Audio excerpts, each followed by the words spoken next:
Hallo Armin, hallo Mausmacher. Ich bin Dirk, großer Mausfan seit vielen Jahren und ich stehe hier zwischen den Jahren in Spanien am Strand und wollte euch eine Geschichte erzählen, über die ihr vielleicht einen Beitrag in der Maus machen könntet.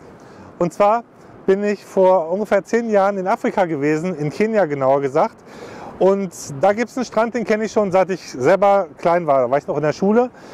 Und vor 10 Jahren ist mir aufgefallen, dass an dem Strand plötzlich ziemlich viele Schuhe rumlagen.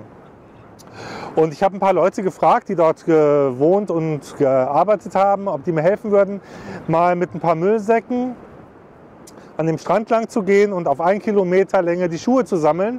Das haben wir gemacht, 15 Leute, 1 Stunde haben wir 500 Schuhe gefunden in 1 Kilometer Strand. Bin ich wieder nach Hause gefahren und habe gedacht, ob in Deutschland wohl auch so viele Schuhe am Strand rumliegen. Und habe mein Fahrrad genommen und bin zur deutsch-niederländischen Grenze gefahren und dann immer Richtung Dänemark am Strand entlang. 1 Monat lang ungefähr.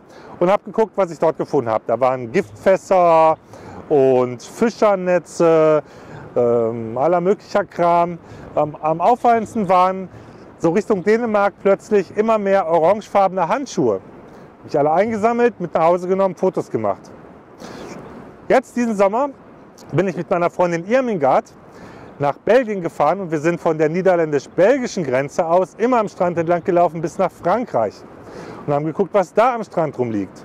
Da gab es viele Pommesgabeln, viele Einwegfeuerzeuge und jetzt kommen die Mausfans ins Spiel, besonders viel Spielzeug. Schäufelchen, Haken, Siebe, Frisbees, alles mögliche. Schuhe gab es auch, anderen Kram, aber auch ganz besonders viel Spielzeug. Und ich habe gedacht, ich könnte euch ja mal fragen, ob ihr nicht einen kleinen Beitrag machen könntet, kurz vor den Sommerferien und die Mausfans bitten, wenn sie an den Strand gehen und Sachen dort mit hinnehmen, die aus Plastik sind, darauf zu achten, die auf jeden Fall wieder mit wegzunehmen. Das Problem mit den Plastiksachen am Strand ist nämlich, dass die nicht von selber weggehen. Die werden nur immer weiter zerkleinert in Stückchen und Brösel und Krümmel und dann so Art Sandkörnergröße. Und dann werden die vom Wind ins Meer geblasen, dort von kleinen Krebschen gegessen, die Krebschen von kleinen Fischchen gegessen, die Fischchen von größeren Fischen gegessen. Die werden dann eingefangen von Fischerbooten und landen bei euch auf dem Teller.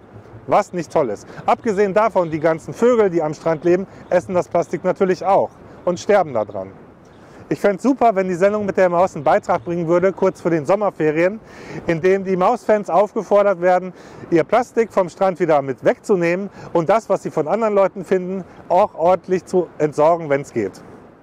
Ich würde mich riesig freuen, von euch zu hören. Bis bald, euer Dirk. Tschüss.